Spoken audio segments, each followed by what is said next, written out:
په هلمند کې له جګړو وروسته حالات لا هم ترینګلي دي. د اسلامي امارت د واکمنۍ پولساتو پر پوستو جوړولو کار پیل کړی او جګړې ته هم تیارسۍ ولاړ دي. په جنوب کې حالات عادي نه بلکې لا نور خرابېږي.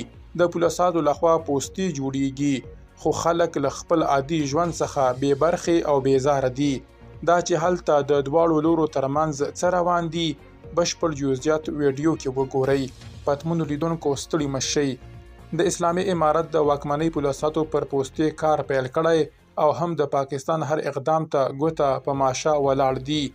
د هلمند په بهرامچه کې د نوموړې واکمنۍ او پاکستاني پولساتو څو ورځې نښتې کړي دي او له تېرې شپې راهیسې دغه جګړه درېدلې ده.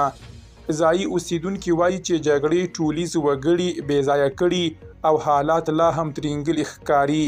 یو کس وایي د دغه ولایت په بهرامچې ولسوالۍ کې د اسلامي امارت او پاکستاني پولساتو ترمنځ جګړه درېدلې خو وضعیت لا هم ترینګلی دی. ډیری وګړي له خپلو سیمو څخه وتلي او بیرته نه دي راغلي.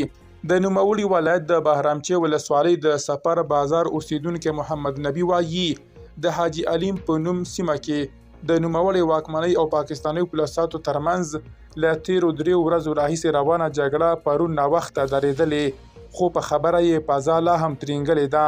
نوموړی ډیروي زه خپله اوس مهال د جګړې په سیمه کې یم. جګړه ځکه شوې چې ځایي پولساتو غوښتل هغه غاړې پوسته جوړه کړي او خپل کانټینران ځای پر ځای کړي خو پاکستانیان یې نه پرېږدي. هلمندي پولسات چې ګاډي ورولي هغوی پرې ډزې کوي. د بهرامچې ولسوالۍ د کلینیک یو ډاکټر له نوم ښودنې پرته ازادۍ راډیو ته ویلي چې دا جګړه د روانې اونۍ د خالي یا شنبې له ورځې پیل شوې وه او تېره شپه ناوخته آرامه شوې خو په خبره یې دوی ته د جګړې له سیمې تر اوسه د کابل اوسنۍ ادارې 3 ټپي پولساتي ورولل شوي دي.